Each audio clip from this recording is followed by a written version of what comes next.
haven, preserving the eternal annals of Warhammer.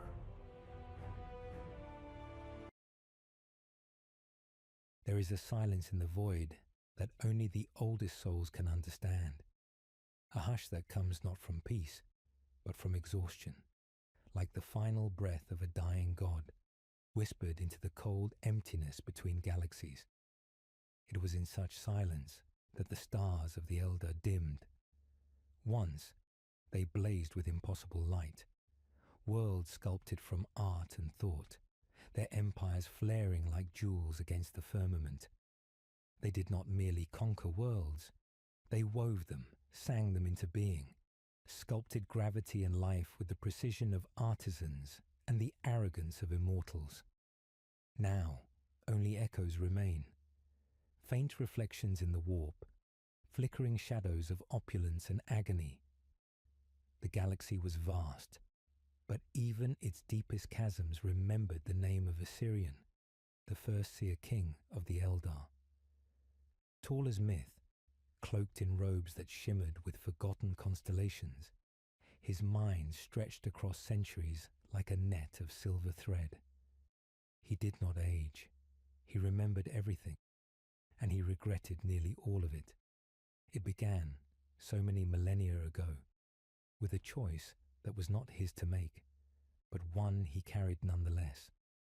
When the Eldar stood at the peak of their enlightenment, having driven back the Orc hordes, shattered the Necron tomb fleets, and even mocked the ancient Citan with their psychic artistry, Assyrian foresaw something he dared not name. Not destruction, not death, but rot, a hollowing. The empire pulsed with decadence. Pleasure cults began to appear like mold on untouched fruit. The webway, once a sacred artery of their reach, became a maze of hedonistic shrines, and the seer king, immortal, untouched by time, stood among his peers and whispered warnings they refused to hear. Immortality is not a gift, he once told the Circle of Thrones. It is a sentence, and I have seen its end. They laughed. The high artisan Illithra, whose symphonies could fracture moons, mocked him openly. And what would you do, Assyrian? Burn the works of 1,000 years? Drown our joy in your sadness? He had no answer then, not one he could speak aloud, because even as he warned them, a small part of him, buried deep beneath centuries of purpose, longed to feel again what they felt.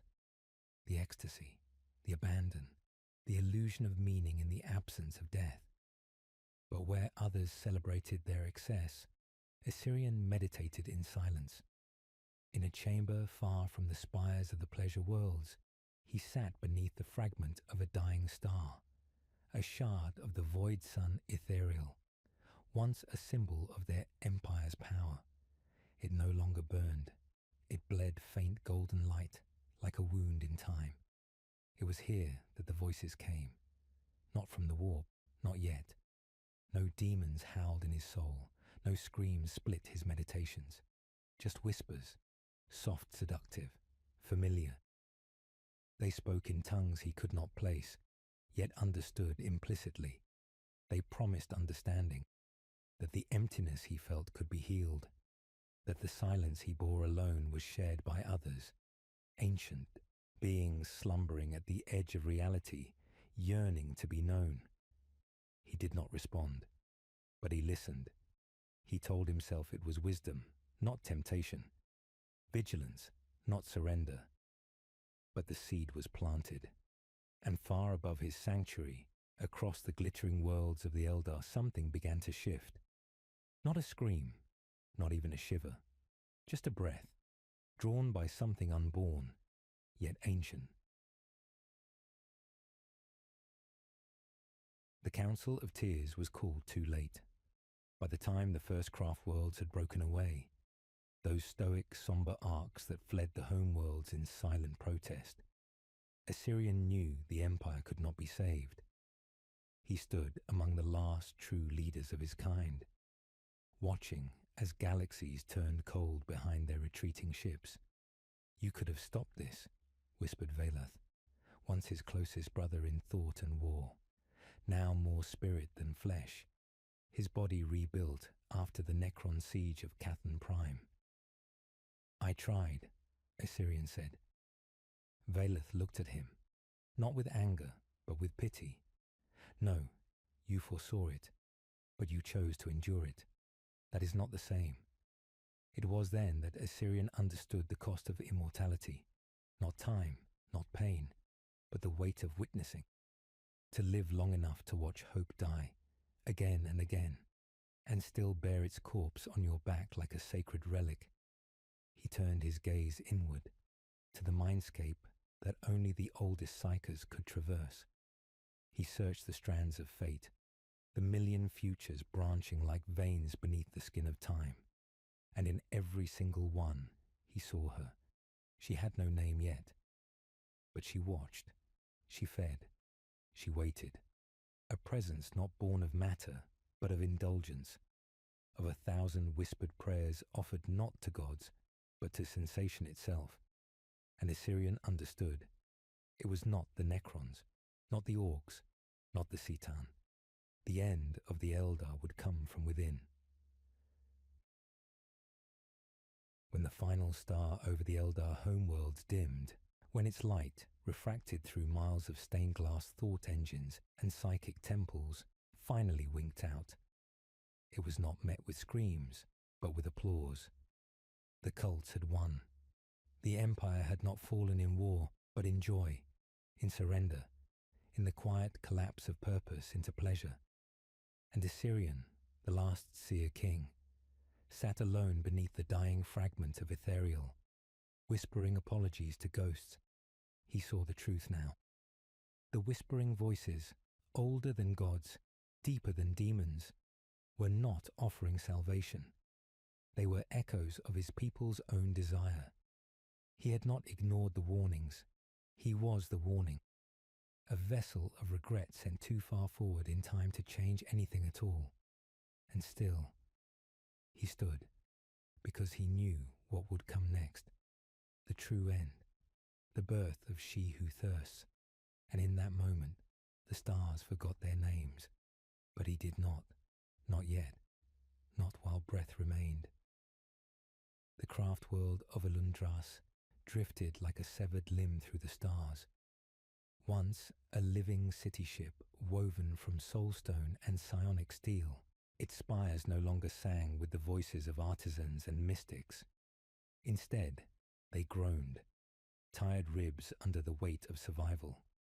Beneath its crystal-veined domes, the last loyalists watched the galaxy twist around them, severed from the heart of the Eldar Empire that no longer beat. Assyrian stood at its highest promenade, his silhouette long against the glass archways, watching a spiral nebula die. It collapsed inward, its colours fading to ash and grey. Another star-eater anomaly, he presumed. Or perhaps it was nothing.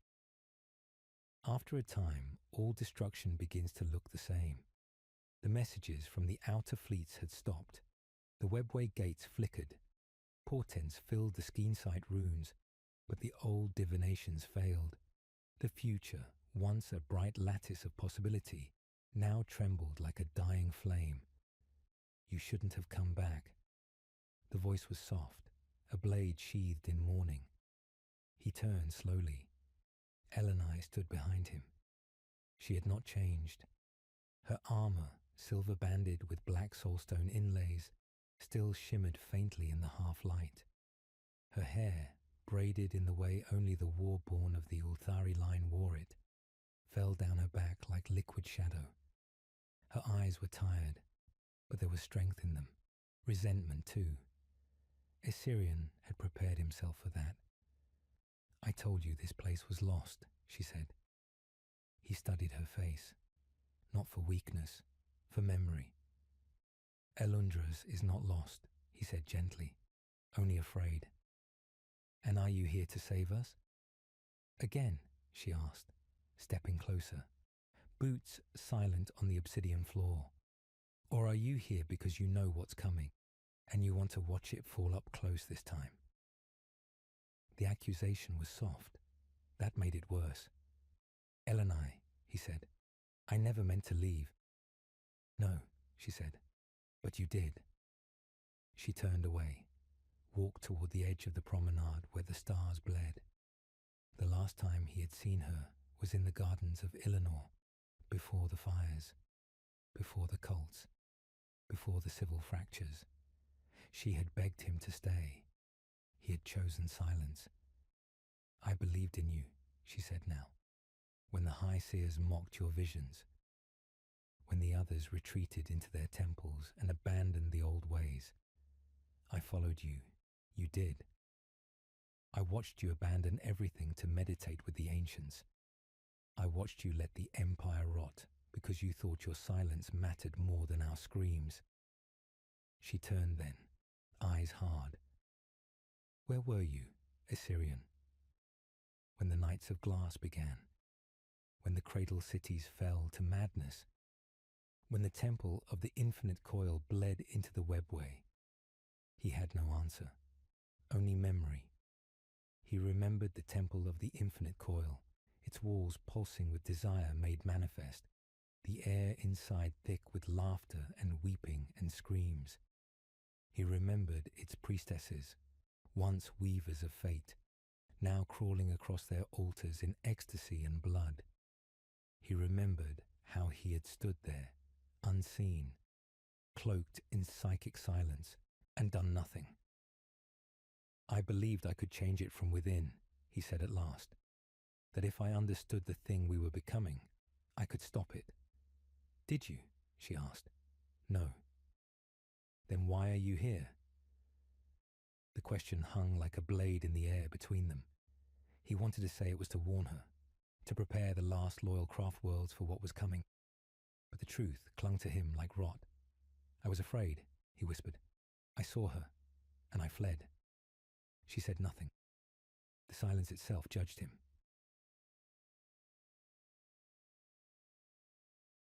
They walked the memory vaults that night, vast halls of stone and light where soulstones hovered, singing the lives of the departed in faint psychic trails. Every Eldar who had fallen in battle, every soul saved from the warp's hunger, lingered here as light and song. I still remember when you built this place, Elenai said. It was supposed to be a monument to grief, not a mausoleum for a dying race. He traced the light of one soulstone with his hand. It pulsed briefly in recognition. Their songs are dimming. I know, she said, and the infinity circuit hums differently now, as if the souls know what we dare not speak. He nodded. They feel her. A pause. Do you know her name? She asked. He looked up. A shard of dying starlight refracted through the crystal canopy, casting blood-coloured rays on their faces. No, he said, but she is real. And she is waking. Elenai looked at him, and in her eyes he saw something rare, something the Eldar had forgotten how to feel. Fear. Later, alone in his quarters, he opened the sealed relic. It was small, no larger than a child's skull, made of psycho-reactive metal and etched with ancient sigils predating even the war in heaven. He had stolen it from the vaults of Shadrasil long ago, when he still thought knowledge alone could stop destiny. He activated it with a thought. A shimmering figure unfolded before him, a memory fragment of an Eldar who had long since ceased to exist. Her face was half burned, her eyes wept blood. The soul lust has taken root, she whispered. It sings in the webway like a siren. I see it in the dreams of the children. I see it in myself. She looked toward him, through time, and her final words burned. She is not coming. She is already here, and she wears our faces. The projection ended. Assyrian remained motionless, hands clenched. Outside, across the crystalline horizon, a fleet of dark-hulled ships emerged from the webway, unmarked, unannounced. Their design was Eldar, but corrupted, twisted by sensation, veined with soulstone that pulsed like open wounds. and aboard them he knew were not warriors, but those who had surrendered, those who no longer feared the end. He reached for his weapon, not out of hope, but out of necessity, because the war had already begun, not with armies, but with betrayal, and Elenai would be the first to bleed. The fracture below the crystal. There are wounds the body forgets, but the soul remembers, even in a race so ancient as the Eldar, so steeped in memory and bound by the echo of their dead. The soul knows when it is being unmade. Elundra's breathed still, but its breath was ragged, shallow. Its infinity circuit pulsed off rhythm, as if each new death warped the current further. Assyrian stood in the inner sanctum of the seer's spire, where a council once ruled a quadrant of the stars. Now only 5 remained, cloaked in layered robes woven from skein silk and memory thread, their features half shrouded by age and regret. "You bring us omens and ashes," said Elandriath, high seer of the eastern vaults, her voice brittle with disappointment. "But where is your solution, Dreamwalker? Why return now?" Assyrian remained still, "Because it is already here. In the webway, in our blood. You feel it in your meditations. You know another seer, a younger one named Varun, fierce-eyed and trembling with unshed grief, stepped forward. We feel madness, yes, but madness has always followed you, Assyrian. Your path winds through ghostlight and empty prophecy. Do not mistake your guilt for clarity. Do not mistake comfort for survival," he replied quietly. Elandriath turned her gaze to the crystal map of the webway suspended between them. Thousands of nodes glowed with soft light. Dozens were already dim. Some flickered with static. Many of the craft worlds have severed communication. Others have vanished outright, she said. We suspect the cults are consuming them from within. Varun spoke again, more softly now, and still others have joined them. A hush. There it was, spoken plainly. Assyrian looked to Elenai, who stood apart from the circle, armoured and silent. She met his gaze only for a heartbeat before looking away. They knew some of their own had defected, not to chaos, not in the crude way of Mon-Ki heresy, but to something deeper, something more insidious, a promise of sensation beyond sensation, of transcendence through surrender, of eternal ecstasy through the obliteration of self. The cults wore many names: the thirsting choir, the veil touched, the weavers of bliss, but all whispered to the same God, one the Eldar refused to name, one they had birthed unknowingly through decadence and arrogance, and now that God watched from behind the veil, salivating. She's not simply in the webway, Assyrian said. She is in us. In every craving, every unchecked indulgence, every act we commit without consequence. Varun laughed bitterly. And whose fault is that? Silence. Elandriath's voice returned, quiet but sharp. We cannot sever what we are. The Eldar are sensation, passion, article, emotion made flesh. To deny that is to become hollow. To deny it is to survive, Assyrian replied.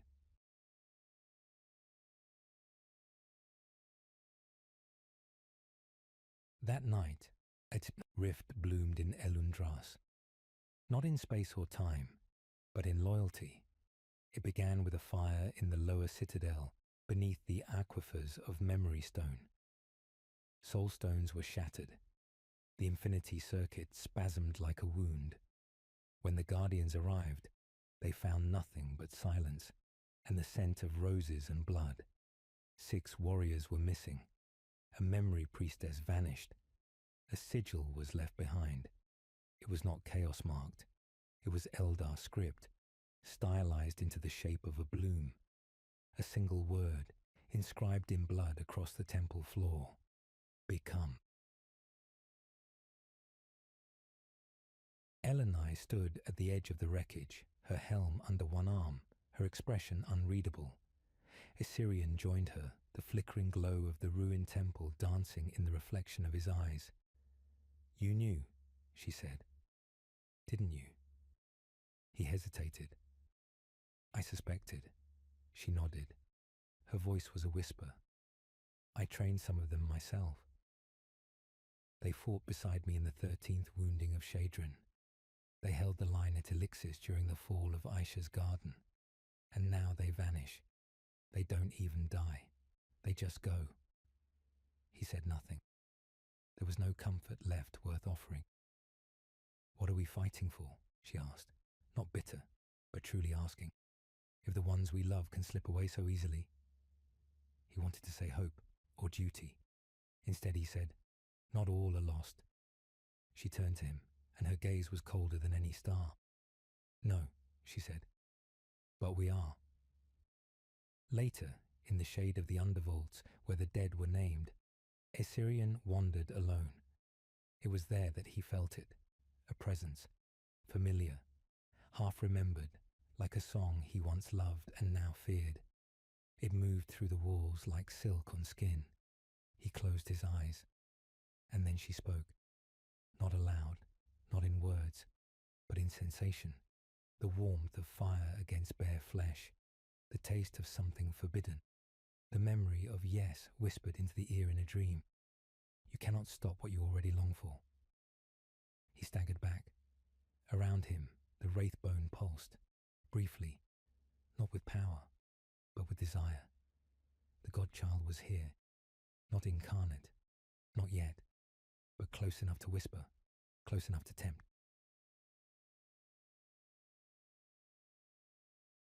The next day, Elundris fractured. Varun was missing. His chambers were found emptied, save for his soulstone, shattered, a ritual suicide, or something worse. Elenai stood before the council, armor donned once more, and demanded they act. "They are inside our walls," she said. "Not invaders, not demons. US Eldar who have chosen pleasure over restraint, who no longer fear death because they've tasted what comes after." The council hesitated. Assyrian stepped forward, and his voice no longer wavered. "Then we must choose. Restraint or rapture, survival or surrender, damnation or silence." But Elandriath's voice cracked, not from defiance, but exhaustion. "And if we already chose long ago? If this doom is simply the fruit of what we planted across 1,000 golden years?" No one answered. No one could, because in their hearts they knew. The fall had already begun, not with fire, but with a kiss, and none of them would leave untouched. Where the light touches nothing. The stars themselves had begun to dim, not in truth, not in physics, but in meaning. The great constellations of the Eldar's memory no longer inspired reverence or wonder. The temple of singing light, where millions once gathered to gaze into the heart of the cosmos and feel the pulse of the galactic soul, now stood empty. Dust floated like forgotten dreams through vast crystal domes. For the first time in memory, the galaxy no longer sang. From the crystal scrolls of Alatok to the silence of the somber moons, whispers spread. World ships gone dark. Sects breaking from the seer councils. A growing cult whose name is never spoken, only felt. Some claimed these were exaggerations. Others spoke of destiny. But beneath every conversation, a truth hummed. The Eldar were unraveling. On the distant craft world of Naivrim, where Wraithbone was shaped like cathedral spires and memory was sculpted into art, Archseer Maltherion gathered his kinblades beneath a violet sun. They had seen the signs too, not through prophecy, but experience.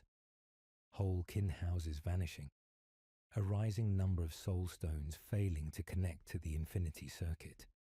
The deeper psychics could hear it now, the scream beyond the veil, and within it, something seductive, something beautiful. The end is not destruction, Maltherion told them. The end is seduction. We are not being consumed. We are being invited.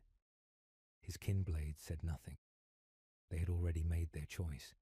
Each bore the mark, not on their armor, on their skin, a spiral etched in shimmering ink that moved when the eye turned away, a sigil that bloomed in the soul like a secret flower.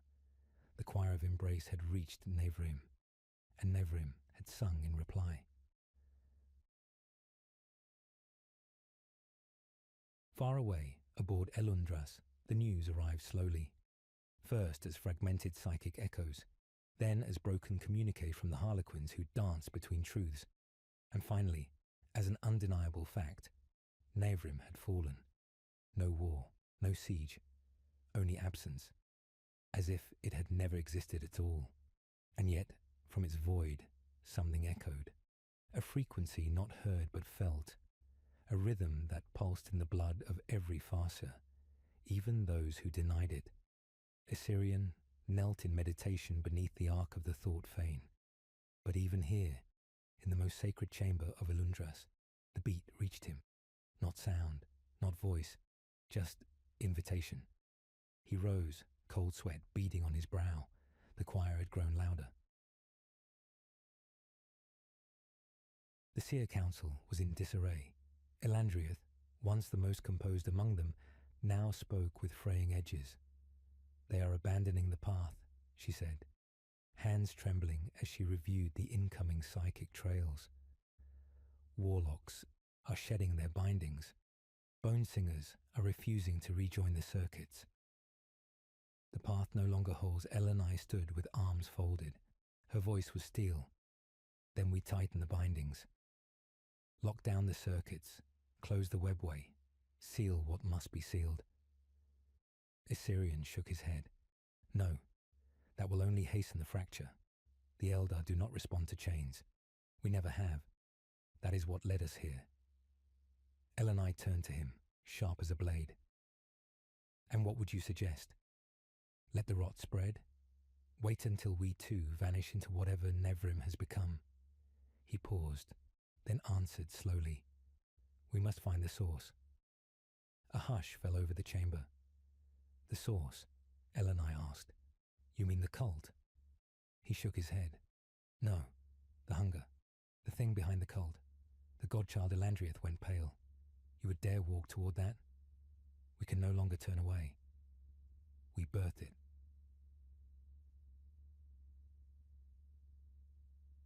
That night, in his private sanctum, Assyrian prepared for a journey few had ever attempted, and fewer still returned from. The outer strands of the webway were infected, saturated with psychic corruption. But there was one place, deeper than the others, where the Harlequins whispered truths danced into myth. The silent refrain, a null node, where thought died and truth bled through the veil. It was said that those who stepped into the refrain emerged either broken or enlightened. He would go alone. Elundras needed Elenai's sword and Elandriath's visions, but as he packed his soul runes and unsealed the ancient gate to the path forgotten, Elenai found him. "You're a fool," she said. He didn't deny it. "Then let me be a fool beside you." A flicker of surprise passed over his face. She'd never once asked to walk his path again. Not since they both knew what the fall might take from them. "You once told me," she continued, "that all we can do is stand in the space between surrender and extinction. So let me stand there too." He held her gaze, then nodded. Together, they stepped into the webway, the gate sealed behind them like a sigh. As they passed into the lower veins, the wraithbone began to change. Not decay, not quite. It pulsed, it breathed. Forms etched themselves into the bone, figures locked in endless pleasure, limbs entwined, mouths open in silent bliss. It wasn't simply corruption. It was art. Twisted, perverse, beautiful. Elenai recoiled. This isn't the webway. This is inside us, Assyrian whispered. It always was. The deeper they walked, the more the veil thinned. Time distorted.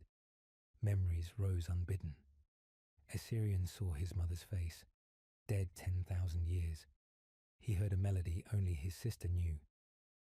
Elenai wept without knowing why. The choir had begun to sing, and beneath it, something waited, not with anger, not even with malice, but with longing. They reached the edge of the silent refrain. Oh, place of stillness, and beyond it, a shape, neither male nor female, neither god nor Eldar, formed from light and sensation and memory. It turned to look at them and smiled. The god that waited. There are moments in time that stretch infinitely, where thought and flesh and spirit tangle into a singular silent breath. This was one of them. Assyrian stood at the edge of the silent refrain, and time fractured, not shattered, but unfolded, petal by petal, until the boundaries of thought became memory, and memory became presence. Before him, the godchild, the becoming, the feast of thought. Its form shimmered, not in light, but in emotion. Limbs blooming into galaxies of lust and despair. Eyes formed from the hunger of entire civilizations. A mouth that smiled with all the kindness of oblivion. It didn't speak. It sang, not in words, but in tones of longing, pleasure, grief. A song that stirred the very marrow of Assyrian's soulstone. He staggered forward, hand to his chest, as if the melody had unmade something vital within him. Beside him, Elenai fell to her knees, and for a moment both of them remembered, not their lives, but their desires. Assyrian saw his people not as they were, but as they longed to be, free from the path, unburdened by restraint, eternal in beauty and indulgence, untouched by war, unconcerned with decay. Elenai saw a world without duty, without the sword. She saw herself in a garden that never ended, her armour melted away, her name forgotten, and smiled. But beneath the pleasure, a truth lingered, a trap, a hunger. It did not offer joy, it fed on it. Elenai, Assyrian whispered, voice trembling, look away. She didn't respond. Her eyes were wide, unfocused, tears running silently down her cheeks. Elenai. He took her hand. The warmth had begun to leave her skin, not in death, but in surrender. With effort beyond pain, Assyrian turned his back on the god. The silence behind him was not empty. It was waiting, watching, not denied, but delayed. He dragged Elenai away, step by agonizing step, back into the webway's blood-veined corridors. Each meter a mile, each breath a fight. When they finally crossed the refrain's edge, the air shifted, the song dulled, the god's attention faded, like a lover retreating from an embrace. Elenai collapsed, weeping. I saw what we could be, what I could be, she whispered. Why did we ever leave it? He knelt beside her, because it wasn't real. It wants our perfection, not to preserve it, but to devour it. She looked at him, face hollow. But what if being devoured is the only piece left? Back on Elundras, the seer council stood in panic. The infinity circuit was groaning, no longer singing, not even whispering. The ancestral souls that once flowed freely now surged and thrashed like spirits in torment. Elandriath stood over the circuit core, hands bleeding from failed communion. The spirit screamed through her mind, each one crying out a name that had no place in Eldar myth, Slanesh, a god that was not born, but accumulating. Drawn together from the deepest impulses the Eldar had long buried under ceremony and law, the ancient name, once unspoken, had now become a chorus. Elundras trembled, Farses collapsed, and in the wraithbone veins, Faces began to form, not ghosts, not echoes, temptations. When Assyrian and Eleni emerged from the webway, they were changed, not corrupted, not yet, but touched. She bore a fracture in her spirit, like glass under strain, beautiful and ready to break. He carried something else, knowledge, not of the god's name, not even of its purpose, but of its inevitability. We cannot stop it, he told the council. Only delay it, divert it. We are not fighting a war. We are surviving a birth. Eleni remained silent. Her gaze no longer pierced like a sword. It was soft now, haunted, longing. Elandria's voice was ragged. We must speak with the Harlequins. The laughing god may have answers, or at least a way to escape. But Assyrian shook his head. There is no escape. There is only the choice. We can run, or we can shape what comes. The council erupted into argument. Some demanded retreat. Others swore to purge the webway. A few called for severing the infinity circuit entirely, killing their own ancestors to save their future. Elundras became a hall of whispers and division, and in the shadows, where the light of the soul flickered low, the choir of embrace began to sing again, louder now. Across the craft worlds, the spiral spread. On Bieltan, warrior aspects broke into civil war. On Loganath, the wraithbone trees grew mouths. On Eanden, spirit-seers heard laughter in the dead. The Eldar were not falling. They were slipping, not all at once, but piece by beautiful piece. That night, Assyrian stood alone on the high parapet of Elundras, staring into the distant stars. One flickered and was gone, a soul world extinguished. Eleni joined him, quiet as wind. What did you see in the refrain? He asked. She hesitated. I saw us. A child. You and I, in a world that never ended. No war, no duty, only peace. He looked away. Was it real? She didn't answer. Instead, she reached for his hand.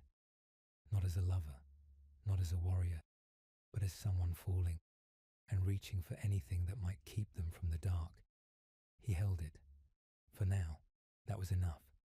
But in the sky above, the stars continued to fade, and somewhere the god smiled. It was almost ready. The Feast of Names.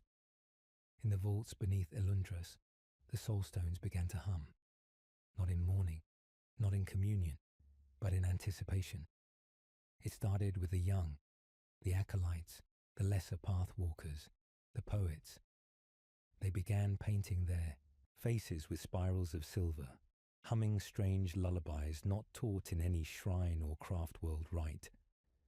Dreams became fevered. The infinity circuit throbbed beneath the surface like a living thing.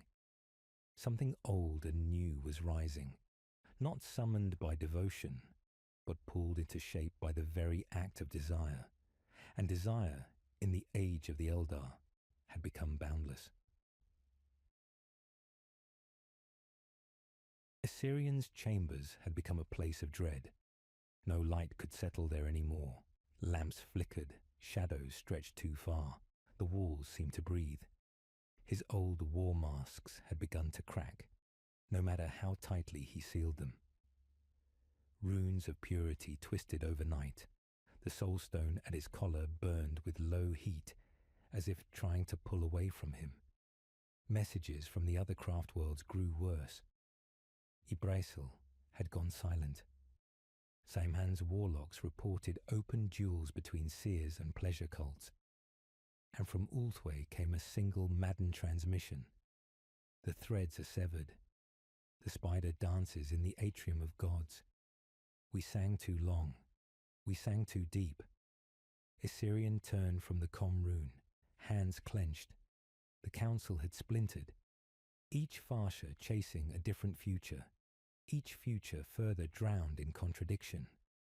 Some now whispered heresy in corners, claiming the coming god could be shaped, taught, even loved. They called it she who embraces, the consummation, the mirror queen. And in the corridors of Ilundras, strange music began to play. No instruments, only voices, too perfect to be mortal, too beautiful to be sane. Elenai no longer walked as she once did.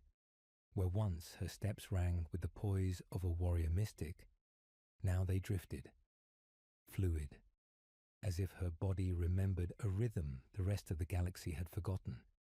Her eyes lingered too long on paintings. Her touch, when passing warriors in the hall, lingered just slightly longer than before. In her chambers, she kept a small obsidian mirror, and every night she would sit before it and whisper her name, then another, until her voice no longer sounded like her own. "What are you becoming?" Assyrian asked her one night. She didn't look at him. "I am remembering." "Remembering what?" Her smile was slow, not cruel but distant. "What we are beneath all the masks, beneath the paths, beneath the shame." He reached for her, but she stepped away. "I'm still yours, Assyrian, but not as you knew me. I've seen the god again, in my dreams. It's not evil." He froze. "It is everything." They argued that night, not as lovers, as ideologies in collapse. "You think we can bargain with it?" he demanded. "That we can mold it into some higher truth?" She looked past him, to the stars. "No, I think we already have. Look at our temples, our pleasure domes, our art, our wine, our dances. We've been building it piece by piece for millennia. It is not a god from beyond. It is us, unshackled. You sound like them." She turned. "No, I sound like myself." For the first time in centuries, he stood in silence. Her voice softened. "And you, Assyrian, what do you want?" He didn't answer, because he didn't know. The next morning, a monument was erected on Ilundras, a tower of mirrored stone, grown from wraithbone overnight, without seer direction. Its surface was covered in names, not engraved, feasted, as if the wraithbone itself had remembered every soul who had died in ecstasy and carved their names into the monument in grief or delight. The choir of embrace gathered before it in silence, naked, adorned in spirals and painted masks. Some wept, some laughed, others simply knelt, lips parted, as if drinking something that wasn't there. Elenai stood among them, not leading, not worshipping, witnessing, and in her chest, her soulstone pulsed with light, like a heartbeat. Assyrian, watching from the high towers, made a decision. If Elundras would fall, it would not be to whispers. He summoned the harlequins. Messengers were dispatched into the webway, carrying word in mirrored glyphs and flame songs. The mask is needed. The jest has turned to truth. He knew the risks. To invite the harlequins was to invite judgment. They were not warriors of war. They were archivists of endings, dancers of final truths. If they came, they would not aid in defense. They would come to witness and to decide who, if any, deserved to remain. That night, a wraithseer named Verith tore out her soulstone and offered it to the tower. It vanished into the mirrored stone like a drop of rain into still water. A ripple of laughter ran through the choir. Not joy, not madness, recognition. By the end of the cycle, over 200 Eldar had surrendered their names, their paths, their memories. They became known only as the Hollowed. Assyrian stood before their gathering, armor gleaming, helm beneath one arm. He did not speak, but they parted for him, as if the god within them still respected him, or feared him. At the base of the tower, he found Elenai. She was humming, a lullaby he had once sung to her, long before duty had swallowed affection. He sat beside her. "You still remember it," he whispered. "I remember everything. I miss who we were." Her eyes shone. "So do I. But what if this is what we've always been becoming?" They sat in silence. Above them, the stars continued to vanish, and across the webway, the harlequins began their dance.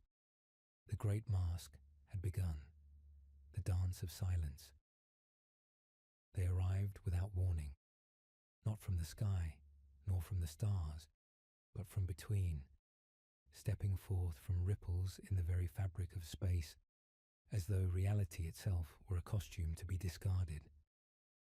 The harlequins, painted in motley, clad in shifting hues of impossible colour, they emerged into the halls of Alundras like a dream waking in reverse. No message, no call, only movement. They danced into the throne vaults, past shrines, through chambers of crystal grief and echoing decadence. No blade was drawn, no threat was made, and yet every soul who saw them felt a chill, because the harlequins came not as jesters, they came as judges, and the laughing god wore no smile.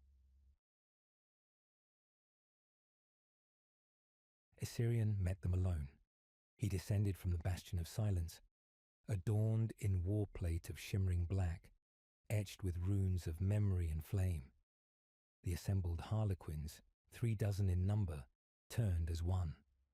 Their leader stepped forward, helm shaped like a crescent moon, eyes of glass stars.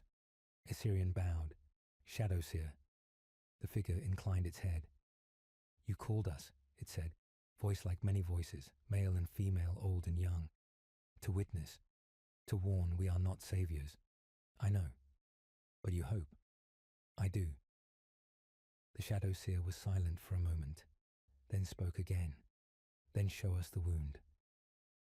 They walked together through the streets of Alundras, past memory gardens where statues wept blood from carved eyes, past soul forges that now pulsed with erratic rhythm, birthing wraithbone constructs without seer guidance, past pleasure halls where the choir of embrace sang not for audience, but for themselves, voices raised in worship of something not yet born, but already felt. The harlequins watched, not with fear, but with the cold precision of archivists. Each step, each moment was being written, a tragedy recorded in real time. Assyrian finally brought them to the Tower of Names. It had grown, not built, not expanded, grown. New layers of mirrorstone had bloomed outward like petals of glass. Names etched in tongues long dead shimmered along its surface. The hollowed knelt around it, unmoving, their mouths locked in silent laughter. The shadow seer spoke. "She is close." Assyrian stiffened. "She, the goddess, the child of excess, she who thirsts. Already she drinks, though she is not yet awake." "And we've done this?" he asked. "We, the Eldar?" The shadow seer looked at him, unblinking. "Yes." That night, the first true murder occurred. A farser of the Path of Fire, named Lyraeus, was found torn apart, his soulstone shattered, not stolen. That should not have been possible. The soulstone is the anchor of the Eldar spirit. Even in death, it protects against the warp. But Lyraeus's had not been taken. It had been fed upon. The choir of embrace offered no defense. Some wept, some giggled. One simply murmured, "She found him unworthy." Assyrian stood over the corpse, grief hollowing his chest. He had served with Lyraeus in 3 centuries of war. They had once burned a Necron tomb world together, laughing amid the flame. And now, nothing remained of him, not even memory. Elenai found Assyrian in the aftermath. Her expression was unreadable. "I'm sorry," she said. He looked at her, and for a heartbeat, saw the woman he once loved. But then her gaze shifted to the blood-soaked floor, and her lips curled in faint wonder. "She's reaching. Through us. choosing she's killing. Elenai turned back to him. She's becoming. He stepped back. Elenai, do you serve her now? The silence between them was an answer. And then, no, she whispered, not yet. The Harlequins performed that night, not for celebration, not for comfort, for truth. In the open amphitheatre of Elundras, they danced the Mask of Sundering, a ritual retelling of ancient pride and its inevitable doom. Masks of gold and blood, ribbons of shadow and bone, the tale of the fall that had not yet happened, but already had. The Eldar gathered to watch. Some laughed, some screamed.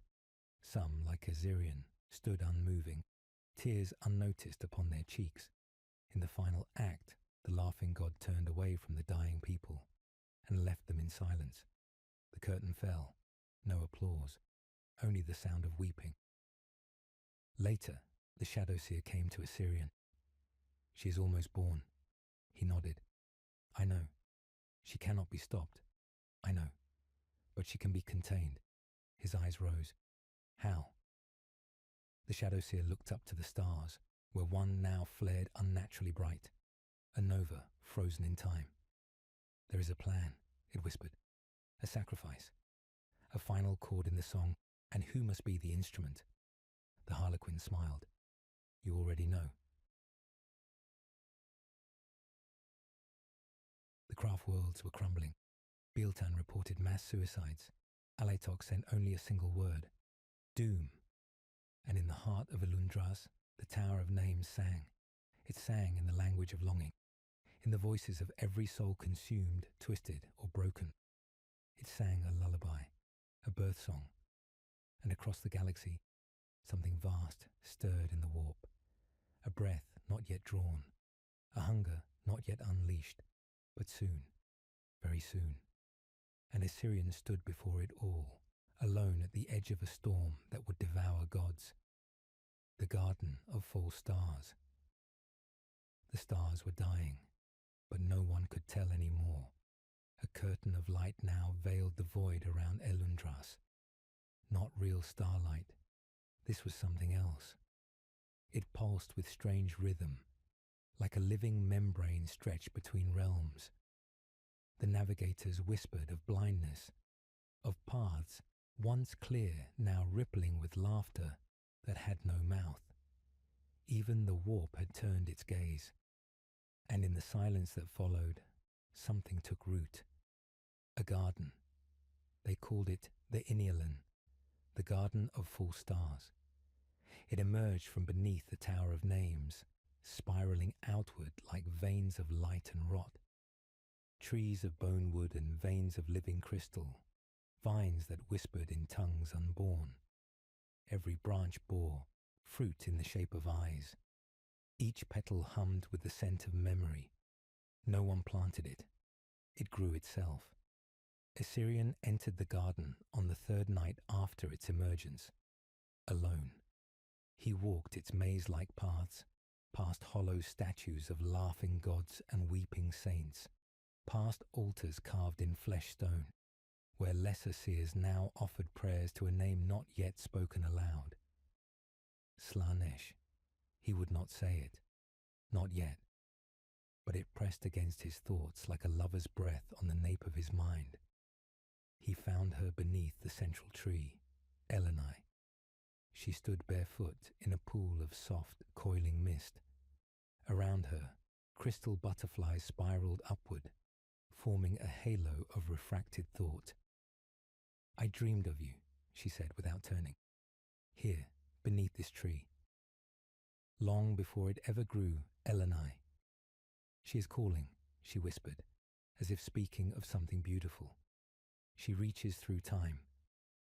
She knows what I was, what I am, and what I might become. She doesn't hate us. She loves us, Assyrian. She is our child. She is our doom, he snapped. Elenai turned to face him, and for the first time, he saw her truly. Her eyes no longer shimmered with starlight.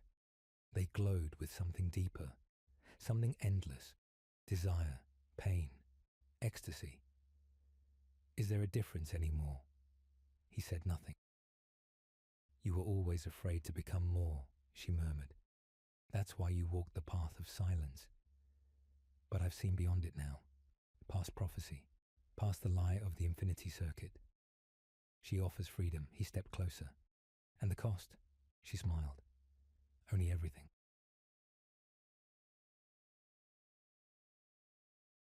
The next morning, the Tower of Names cracked, not destroyed, not shattered, opened, as if a chrysalis waiting. Light poured out, not golden, not white, but prismatic, bending the rules of perception. The hollowed surrounding it erupted in joy and agony. Some dissolved into mist. Others levitated, consumed by fire from within. A few simply fell to their knees, their souls wrenched upward. A birthing scream echoed across the city.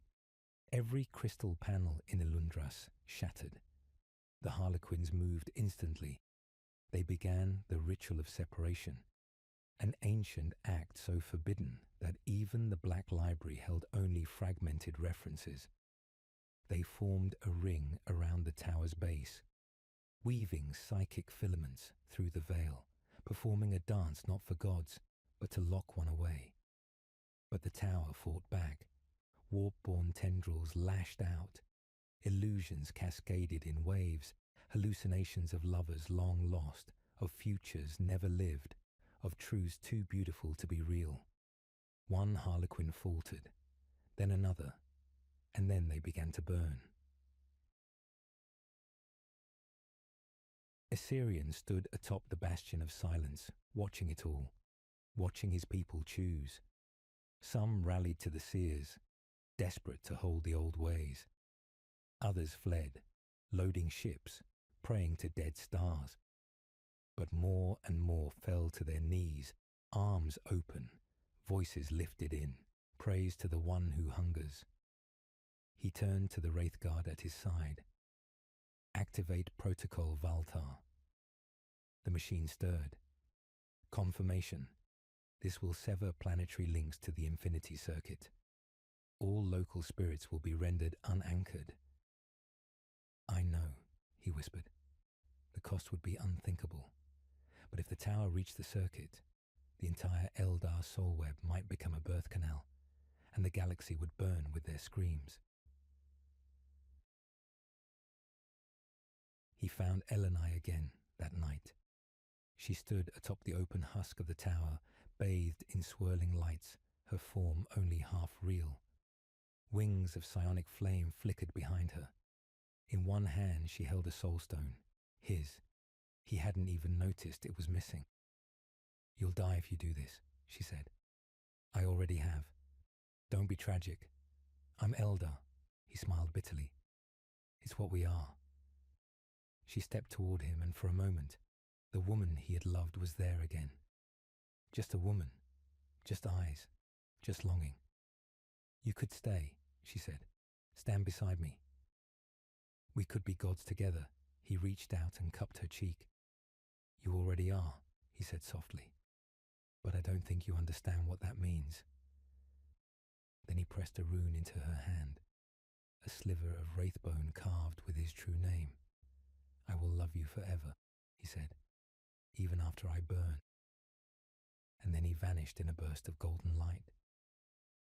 The Wraithguard screamed. The bastion of silence ignited. Every circuit of the city rerouted. Across Elundras, the infinity circuit shuddered. And then it shut down. A wail went up from the tower. Elenai fell to her knees, and for the first time in millennia, everything was quiet. No laughter, no whispers, only silence. And in the stillness, the laughing god wept, the echoes that do not die. The silence did not bring peace. It brought memory. The circuit, dormant but not dead, pulsed weakly through the bones of Elundras, not with the present, but with the past. Flickering shades of all who had ever walked the crystal paths now wandered again, half there, mouthing prayers or apologies, endlessly repeating the moments before they died. The city was haunted, and not only by the dead. Assyrian had survived, though barely. His soul, fragmented by the wraithburst, was drawn back to a secondary locus deep within the black mantle of the bastion. A prototype vessel, a soul throne meant for the deadliest kind of resurrection. It had not been tested. He awoke in the dark, vision limited, body gone, mind suspended within a lattice of psycho-reactive circuitry. A voice greeted him. "Welcome back, High Autarch."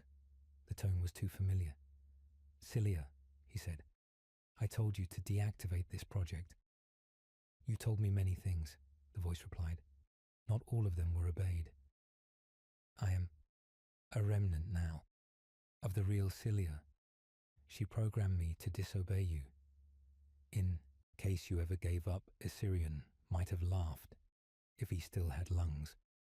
Instead, he drifted in silence as fragments of Alundras flickered through the psycholink. He saw the aftermath of the tower's collapse, bodies half fused with wraithbone, seers locked in torpor, minds burned out from trying to glimpse a future that no longer wanted to exist. The Harlequins had vanished, leaving only shattered masks and whispered warnings etched in places only children would find. And Elenai, she had not left. She had not surrendered. Instead, she had walked deep into the roots of the garden, beneath the tower's corpse, into the hollowing vaults, the oldest, most sacred part of the craft world, a place where gods had once whispered their names into the dreams of bone. There she sat and waited. "She is changing," the Cilia echo whispered. Assyrian saw it too. Her body no longer held to shape. Her voice spoke in harmonics. Time bent around her. She was no longer becoming. She was, and she was waiting for the galaxy to notice. Across the stars, the Eldar felt the shift. Even those far-flung Exodite tribes who had turned from the path sensed the pull. Their psyche screamed in unison, children of innocence weeping without cause. On the moon of Telith Ra, a farser named Calith collapsed mid-ritual, eyes gone to milk white. "She walks the dreaming vaults," he croaked. "She wears our sins as her crown. She is us, and not us, and all that we will ever be." Then he fell silent, forever. In the webway, the black library shifted. 1,000 shelves reorganized themselves in an instant, scrolls rewritten by hands unseen.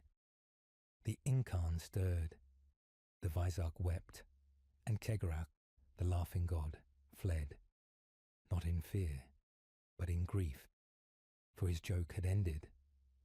There was no laughter left in the cosmos that could match what was coming. Back on Alundras, Assyrian spoke again. "You kept me alive for a reason." "Yes, then say it. You must kill her." The words were soft, but they hit like void fire. "She is beyond death. You're not here to kill her in the old sense. You're here to remind her of what?" The voice hesitated. Of who she was before she became. He understood. The danger was not the birth of a god. It was the death of a person. If Elenai forgot herself fully, if she let go of the last thread of identity, of love, memory, grief, then Slanesh would no longer need to be born, because she would be enough. A new hunger, personal, intimate, all-consuming, a god with history. And that was more terrifying than anything the old ones had ever conjured. He descended again, carried by wraith constructs through broken tunnels and hollowing circuits, past dead seers still humming psalms to stars that did not shine, down into the vaults, where Wraithbone wept, and light had no meaning. She was there, not standing, not sitting, becoming. Her form bent the walls, Her breath made memory collapse. Around her, echoes of their past spun like rings, illusions of shared nights, of decisions not taken, of what their child might have looked like. She saw him, and she smiled. "You came back." "I never left," he whispered. She stepped forward. "I can feel them. All of them. Every soul, every want, every pain. I can end it. I can fix everything, or you can erase everything," he said. She tilted her head. "They're the same thing." He walked toward her until they stood inches apart, his soul form trembling under the weight of her becoming. And then slowly, he held out a single object, a memory, frozen in crystal, their first moment, on the plains of Calithcor, where the starlight had reflected off her eyes, and she had said his name like it was a promise. "I kept this," he said, "when you chose the Hollowed. I wanted to hate you, but I couldn't destroy this." She stared, and for a moment, the god shivered. Elenai blinked. Her eyes, just for a breath, were her own, and she said, "Assyrian." Then the light exploded. The shockwave turned the vault to fire. All across Ilundros, memory tore itself free. Ghost screamed, Wraithbone bled. The circuit tried to reawaken and failed. In the void between stars, the Tyranids turned. The webway cracked, the Eye of Terror blinked, and in the black library, a page turned itself. On it, 3 words burned in fresh ink. She remembers. Barely. Thrones of glass, thrones of ash. The memory did not fade. It lingered.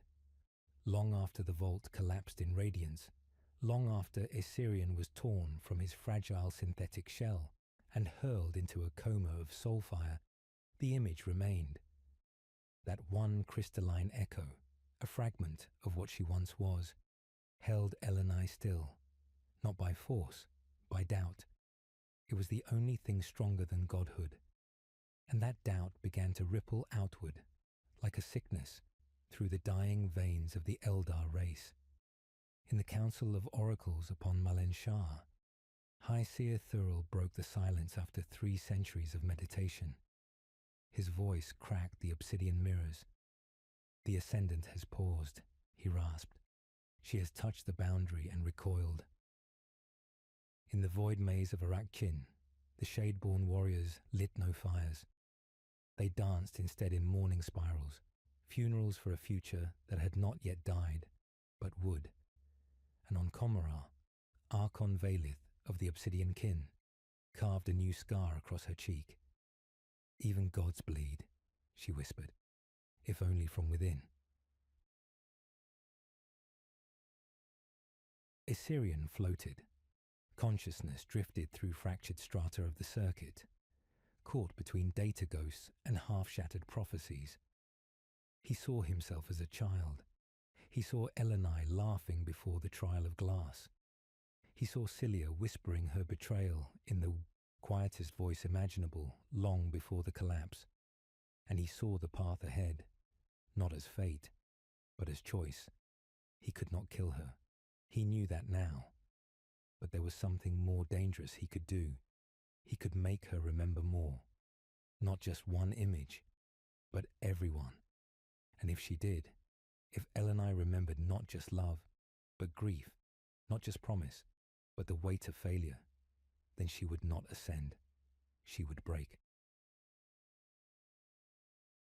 Elenai stood at the center of the vault, but it was no longer a room. She was at the nexus now, the point where the soul circuit intersected with every living Eldar mind. A place no seer had dared approach. It was not physical. It had never been. But she had become something old enough to enter it. She could feel everyone, and she hated it. They were screaming, so many voices, crying out not for salvation, but for release. They wanted to be forgotten, to be let go, to die before Slaanesh found them, before the galaxy's knives reached them again. And yet, they had clung to her. She, who had been ready to die once. She, who now bore the burden of becoming. She had tried to offer them unity, a single God-mind, an eternal path beyond the veil. But now she saw the truth.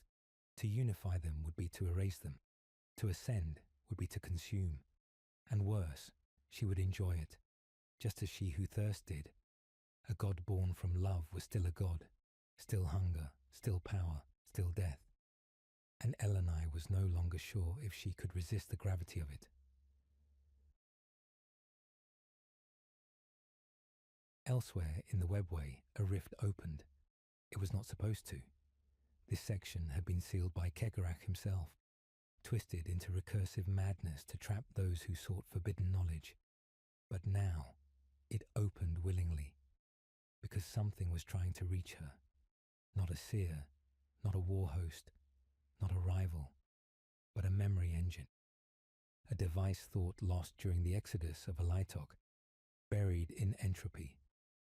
It spoke in voices, old ones, whispers of every moment the Eldar had tried to bury. The shattering of Aisha's temples, the culling of the Morai, the flesh cults of Uldanesh, the oath breaking at the Veil of Sins, and, buried at the core, her child's name, one that had never been spoken aloud, not even to a Syrian. She screamed, the vault trembled, fires danced along the soul circuit, and the wraithbones sang, not in harmony, in protest. High above the ruin, above the craft world's bleeding skin, the stars moved. Not naturally, they flickered, dimmed, went out. A new void took their place, impossibly vast, shaped like a tear in reality. And within it, a presence, watching, waiting, not yet feeding, but knowing. She who thirsts smiled without lips, because she recognized the moment. This was how she was born, through contradiction, through the agony of joy, through gods who wept and did not know why. Elenai stood alone, though no longer untouched. Ghosts clung to her, not just her own, but the memories of others, millions, billions, perhaps more. The circuit had become a mirror, and she, the face it reflected. And then, a voice, not a command, not an order, just a question. Do you want to be remembered? It was a Syrian, not his body, just his echo, drawn through the agony of the circuit into the deepest core of her mind. She turned slowly, her form fracturing like starlight underwater. I don't know, she said. His voice trembled. Because if you do, then you can't become her. Not fully. I thought I wanted to save them. You still can. By letting go? No, he said. By staying. Even if I suffer. Especially then. She looked past him, through him, into the depths of what she could become, and she saw it. The galaxy on fire, the gods retreating, the races bending to one will, peace, order, eternity, all for the price of herself, of memory, of love. And she saw the alternative, silence, loss, but freedom, for every soul to end, not be reshaped. And for the first time in 10,000 years, Elenai wept, not tears of godlight, but tears of womanhood. Far above, the void held its breath, and she who thirst paused, because something had changed, and in that pause, for just a moment, the Eldar were free, echoes that refused to die. They thought the scream was over, that when the vault dimmed, when Elenai's light flickered and fell silent, it meant an ending, a conclusion to the rebellion, the God quest, the near birth of something too vast for language. But silence is not peace. It is the breath before the cry. And as Elenai fell, collapsed inward from the very height of apotheosis, it was not darkness that filled the void, but the slow, deliberate weight of every memory she tried to bury. All of them came back, not in whispers, but in voices.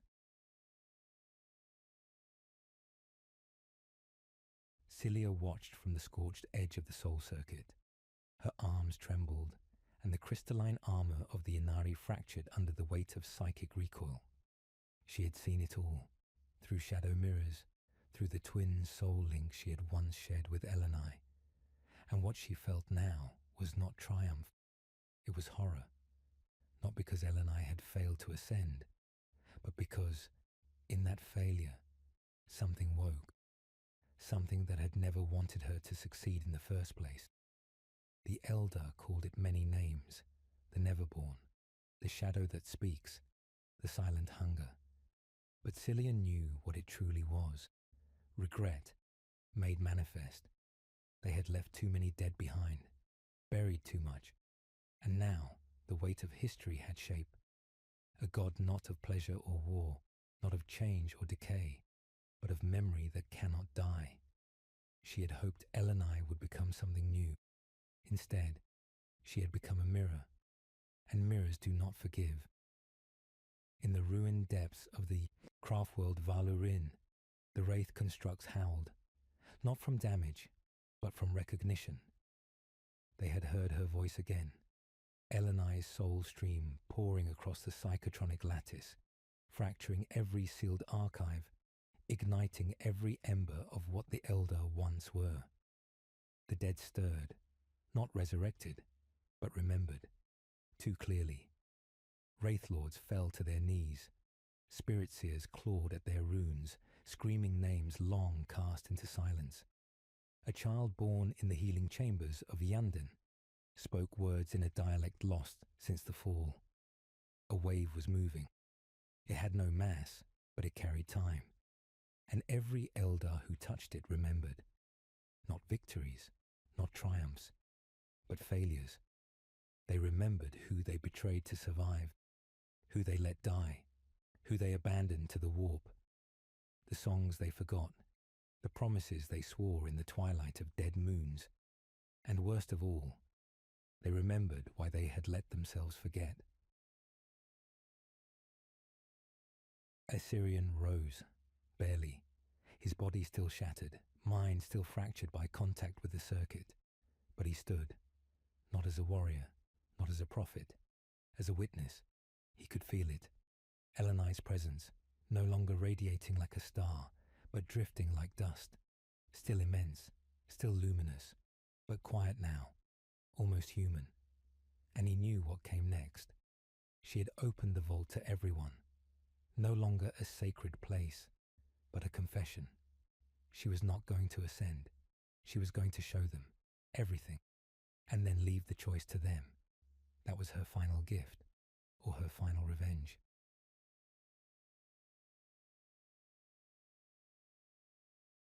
In the distant reaches of the webway, the black library flared like a burning thought. The harlequins danced slower now, their masks cracked. Segurach did not laugh. He watched the currents unfold, not as jester, but as chronicler. This was not the end he had written, but it was the only one that made sense. He whispered into the soul streams, not to stop Elenai, but to ask her, "Will you survive it?" Because he knew the truth, as she did now. A god is not made by power alone. A god is made by those who choose to believe in pain. And pain, once revealed, cannot be hidden again. Comorra burned, not by invasion, by remembering. The cabals turned on each other, seeking to erase memories that had leaked into their palaces like viral blood. Archons who had spent millennia carving identities from silence found their pasts shouted back at them. One by one, they fell. Some wept. Some laughed. Most simply died, because nothing survives perfect memory, not even the wicked. Elenai stood at the center of it all, not as a god, not anymore, not even as a seer, but as an archivist. She held no sword, wore no armor, carried no name but her own. But she burned, with truth. She no longer offered unity. She offered choice. The circuit had become a door. She held it open. Behind it, not oblivion, not salvation, but the totality of memory every Eldar could step through to reclaim what they were, or to destroy themselves under the weight of it. And she would not interfere. She had become something far more dangerous than a god. She had become a witness, and witnesses do not save. They remember. Assyrian reached her finally. He stood before her, hollow, broken. She turned. "I saw everything," she said. Her voice was neither divine nor weak, just hers. He nodded. "And I am no longer afraid, not even of becoming her." "No," Elenai said, "because I know now. She was us, our hunger, our shame. We made her, but we don't have to be her." Assyrian stepped forward. "And what do we become instead?" She smiled, softly. "I don't know." Silence fell, but it was a new kind, not empty, not dead, a silence filled with the breath before choice. The Eldar galaxy trembled, because a people who remember everything are more dangerous than any god. The soul that refused to fade. The stars dimmed, not because of death, but because they were watching. From the edges of the galaxy to the shrouded spires of the Black Library, from the hollowed moons of Beeltan to the final shard worlds orbiting dead suns, all of existence seemed to pause, waiting, not for judgment, but for decision. Elenai had opened the vault. What lay within was not power, it was truth, and that truth spread like fire across every strand of the webway, every psychic lattice, every forgotten soulstone humming faintly in the vaults of the craft worlds. The Eldar, a species born in beauty and buried under centuries of slow madness, could now see it all. The pleasures that led to the fall, the cowardice that led to their fragmentation, the lies whispered from throne worlds to spirit vaults to justify survival at any cost, and the faces of the dead, uncountable, unnumbered, unburied, now looked back through memory. None were innocent, least of all Elenai. Assyrian stood in the ruins of the shrine world Kelvaneth, once a sanctuary of the spirit singers.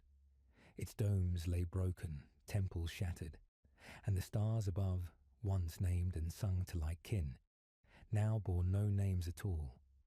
There were no words left, only echoes. The god thing they had nearly become, the ascended fusion of history and soul called Enead, was silent now. Not dead, never born, but aware. A presence without shape, vast and waiting, lingering just outside reality. It would never be born of power alone. It could only be shaped by acceptance. And the Eldar were not ready to accept. Not yet. Assyrian could feel it, a pressure behind the veil. The warp shifted like the breath of a predator denied its meal. For all her revelation, Elenai had not undone the doom of their people. But she had slowed it. She had brought a question. And in this galaxy, questions were rarer than suns. In the halls of Saimhan, the seer councils fractured. Some knelt before memory, others raged against it. Ranger warbands vanished into the webway, seeking to carve out realities where the past could not follow. Others returned to the crone worlds, hoping that by confronting what was lost, they might yet shape what would come. A civil war of souls, unspoken, unacknowledged, but felt, not with blades, but with doubt. And in the heart of Komorra, the Drukhari writhed under their own shadows. They who had thought themselves masters of forgetting were now haunted by whispers that crawled beneath their skin. Memories rekindled in stolen soulstones and broken screams. They began to fear sleep. They began to feel, and that was the beginning of their end. Elenai walked alone now. Her form shimmered, no longer bound to flesh, yet not entirely spirit. A psionic phantom, still herself, but less defined. She had become the shape of recollection. Her voice was heard not in sound, but in recognition. She passed through the wreckage of ancient craft worlds, not to heal, not to rule, but to see, to witness what she had revealed.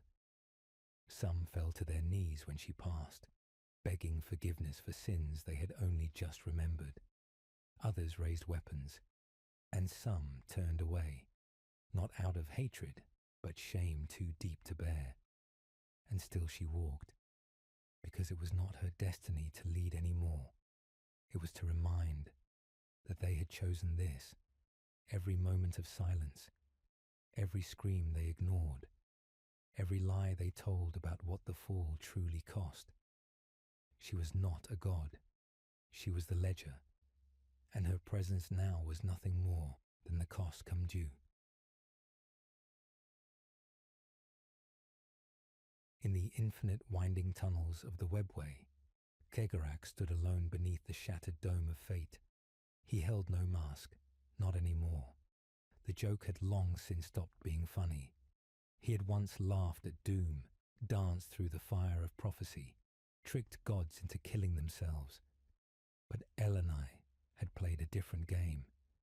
She had not defied prophecy.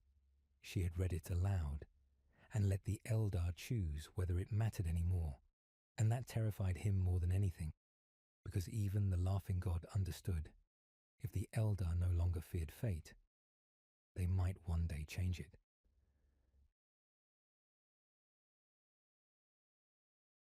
Elenai returned, not to a throne, but to the vault.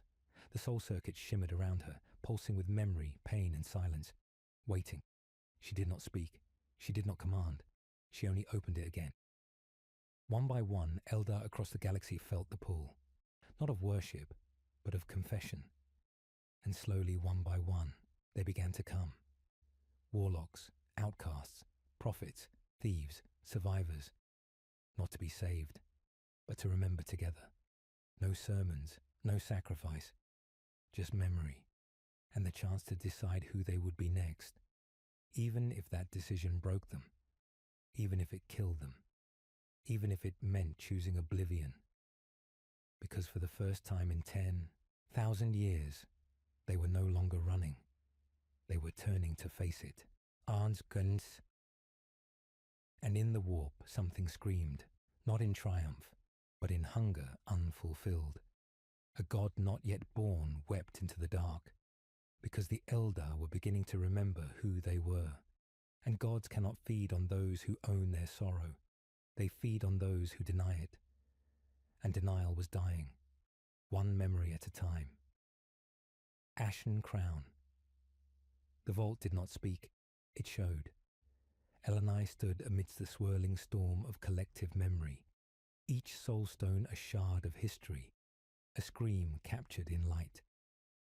They rotated in solemn orbits around her, voices whispering forgotten names, half-formed pleas, long-dead songs.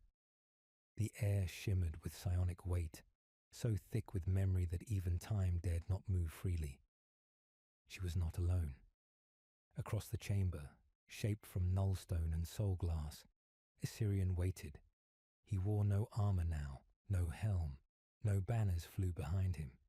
He stood clad in simple black, the mourning robes of the earliest pathwalkers. But it was not humility that clothed him. It was clarity. His voice broke the silence, rough and cold as a dying star. You summoned me to end it. Elenai didn't answer at first. She watched a soulstone drift past her shoulder, glowing faintly with the essence of a child who had died before the fall, their laughter forever echoing in a vault that had forgotten joy. I summoned you, she said finally, because the lie has run its course, and the only thing left to decide is whether we bury it or follow it into the grave. Assyrian stepped forward. You shattered the silence. You tore open the vault of memory. You broke us, I freed us. You damned us.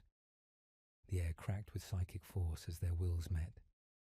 Warp lightning flickered along the walls of the chamber, but neither struck. The real war was not of weapons, but of conviction. You want to be forgiven, Assyrian spat. You want to name our suffering and call it strength. But we are not strong. We are dying. We have always been dying. And now, even the comfort of forgetting is gone. Elenai stepped down from the dais of the vault. Her bare feet touched the soul glass floor, and images bloomed beneath each step. Wars, betrayals, lovers lost, friends turned to ash, gods that laughed and gods that bled. I don't want forgiveness, she said. I want truth, even if it destroys us. He looked away. Outside, beyond the ancient walls of the vault, the stars were shifting. Not metaphorically, but literally.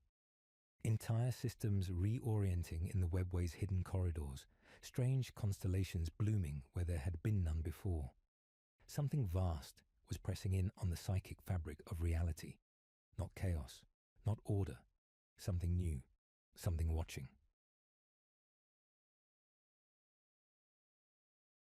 On Ianden, the seer council wept blood as 1,000 spirit seers fell to the same dream. On Ulthway, the Farsers cast their runes and saw nothing but a void, laughing and endless. In Comorah, the pain tithes quadrupled in a single day, and in the depths of the webway, a mask of the Harlequins performed an unscripted tragedy, one none of them could remember writing. At the finale, every mask cracked in silence. Every Eldar felt it. The moment of choice had arrived.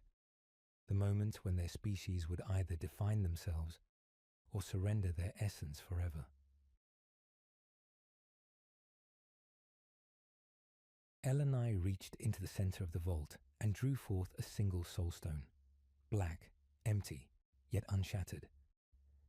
This, she whispered, was the soul of the last Archon who repented.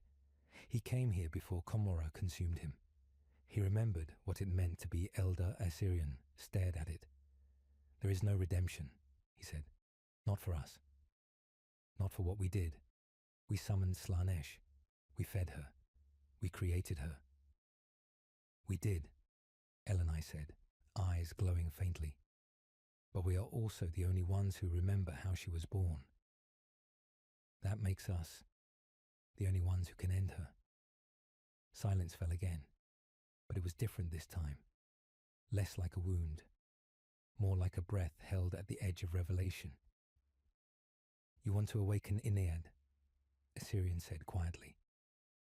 Elenai nodded, not with death, not with sacrifice, not with war, but with will, with memory. If enough of us remember who we truly are, not who the gods say we are, not what the galaxy expects, we can shape a god who is not bound by fear. Assyrian laughed. It was not kind. You think we can unmake Slaanesh with philosophy? No, Elenai said, but I think we can make something greater than her. She stepped forward and offered the black soulstone to him. He didn't take it, not yet. You will tear us apart, he said. Half will fight, half will follow. There will be blood. There will be betrayal.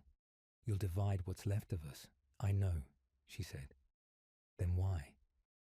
Her answer came as a whisper, so quiet that only the soulstones heard. Because I remember when we were whole. He took the stone. The vault reacted. A pulse like thunder swept through the room. Every soulstone began to glow. Every memory flared. Every loss burned anew. And far away, in the heart of the immaterium, something turned its gaze away. For the first time since the fall, the warp blinked. Outside, the stars moved again, but this time they moved toward the Eldar, and Enid stirred, not as a weapon, but as an idea whose time had come. Certainly, this is the moment the storm becomes flesh. The whispers have become voices. The vault of memory is opened, and the gods stir with sudden uncertainty. The Eldar, fractured beyond all hope, now stand before a singular moment, one in which betrayal and belief meet in the final crucible. and Elenai must walk into the heart of her people's ruin to ignite a spark no god can control. Chapter 14. The Shattering of Masks. The sky above Ayandon burned violet. It was not flame, nor light, nor warp stuff. It was something new, something the galaxy had not seen since before the fall. A pulse, a breath of forgotten origin, washing across the stars like a forgotten word too vast to be spoken. In the spires of the craft world, domes cracked beneath the pressure of revelation. Soulstones hummed in sympathy. Bone singers collapsed mid-hymn. The infinity circuit screamed in a chorus of past and future. The very soul of Ayandon trembled. The storm was here, and the mask had slipped. Elenai walked the last path. The final corridor beneath the dome of crystal seers was sealed in silence. No guards, no alarms. The path had been carved millennia ago, for a ritual none had ever dared perform. A harlequin waited at the threshold. She wore no colours, only white. The mask upon her face bore no features, no smile, no sorrow, no jest. She said nothing, merely stepped aside. Elenai passed her without a word. This was not a place for speeches. This was a place for endings. At the chamber's centre floated the heart of Inead, no larger than a child's fist, but within it spun the hopes and failures of an entire people. It pulsed, not with light, but with intention. Not yet a god, not yet a weapon, a possibility shimmering on the edge of being. Assyrian was already there. His robes were gone. He wore war plate now, the blackened armour of the void host, a relic of the age of glory.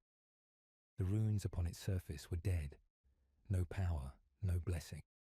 Merely armour, forged for war and nothing more. He did not bow. He did not kneel. He stood before the heart like a warden at the threshold of eternity. "You're too late," he said. "I know," Elenai replied. She approached the heart, feeling it see her, not with eyes, but with memory. It read her pain, her defiance, her guilt, her longing, and it pulsed again.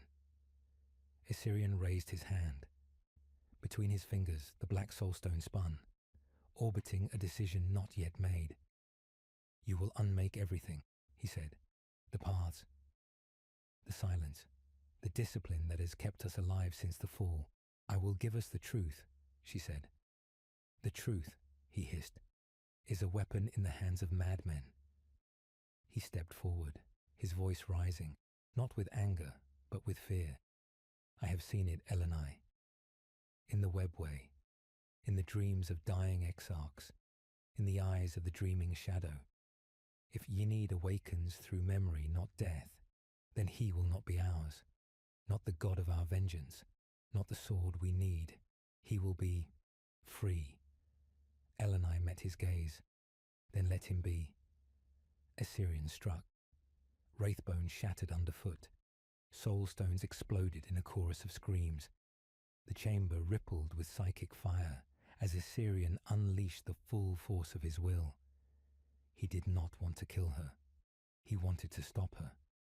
But Elenai was no longer walking alone. The vault of memory answered her, and the dead came with her. Across the surface of her skin, thousands of voices whispered, not screaming, not crying, singing. Her soulstone glowed not with her own essence, but with theirs, those who had chosen, willingly, to remember. She met Assyrian strike with nothing but stillness, and it broke. The chamber erupted in silence. Not absence, stillness. A psychic moment suspended beyond cause and consequence. No war, no gods, no betrayals. Just memory echoing across the psychic fabric of what it meant to be Eldar. And the heart of Inead ignited. It did not explode. It did not consume. It awoke. Its colour was not light. It was remembrance. shades of every soul that had ever known love, loss, laughter, and grief, a shifting kaleidoscope of what it meant to be them, a God born not from death, but from the will to end forgetting. Assyrian fell to his knees. Tears, real, physical, impossible tears streamed down his face, not from pain, not from rage, but from something far more terrible. Hope. He dropped the soul stone. Elenai caught it. Then she turned toward the heart. No words. She placed the stone within its core. And in that moment, every Eldar across the galaxy remembered, not what they had done, but what they had been. On Bealtan, Autarchs fell to their knees mid-command. In Komorrah, a single child cried for the first time since birth. In the depths of the webway, harlequins danced without pattern. And in the heart of the Immaterium, Slanesh screamed, not in anger, in confusion. For something had slipped from her grasp, not a soul, not a god, but the one thing she could never consume. Purpose. A grave for the living. The stars above Eandon no longer pulsed with madness. They were quiet now, as though watching. The heart of Aenid hung suspended in orbit, no longer contained within vault or circuit. It hovered beyond the craft world's edge, visible to all who looked skyward. A second moon, a silent god, not demanding, not commanding, simply being. Its light did not burn. It remembered, and in that light, something began to grow, slowly, cautiously, a path not walked since before the fall. Hope. Elenai stood alone in the dome of the crystal seers. All around her were statues of wraithbone and soulglass, immobile, frozen mid-thought. They were not dead, nor alive. They were anchored, preserved in a moment of shared remembrance, awaiting only the will to move again. The harlequins had vanished. The Black Library had closed its doors. The Phoenix Lords remained silent, and the gods watched from across the veil. There would be no celebration, no coronation, no victory song. Elenai had not won. She had chosen, and now she bore the weight of choice.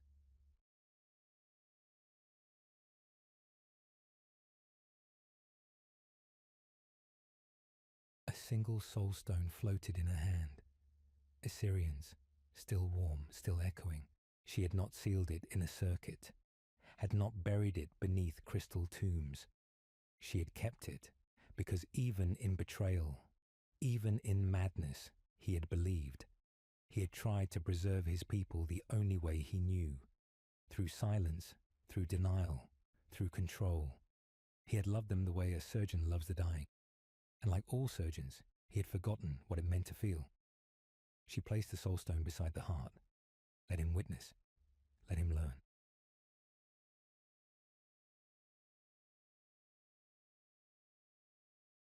The path forward would not be easy. Already, dissent echoed across the stars. Ultway had severed its psychic beacons. Bealtan had armed its exarchs. The Corsair fleet stirred in the void, uncertain whether to kneel or to strike. The Inari whispered promises too close to prophecy, too wide to be safe. But something had changed. No longer did the Eldar walk paths carved in stone. No longer were they bound to dances too ancient to forget. Now they remembered. And in remembering, they had a choice. Some would fall, some would flee, some would kill to preserve what they had lost, but some would build, not from ashes, but from wounds. In the depths of the webway, Gegorak wept, not from sorrow, but from surprise. He had played every part, written every script, except this one, the one where they remembered without him. In the heart of Komorrah, as Drubel Vecht watched the sky fracture, watched the pain leak back into the souls of his people like poison, and smiled. Let them feel, he whispered. Let them bleed. He would build rebuild an empire from their suffering, or die with them. And far beyond the edge of all sight, Slaanesh raged in silence, for she had never needed the Eldar's souls, she had needed their amnesia, and it was gone.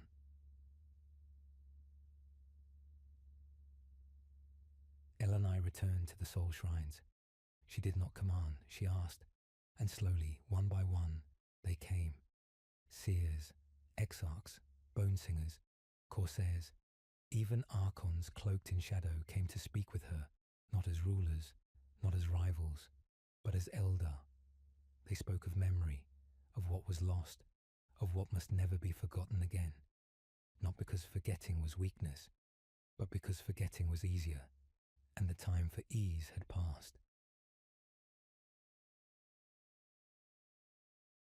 The last words of the chapter are not spoken by Elenai.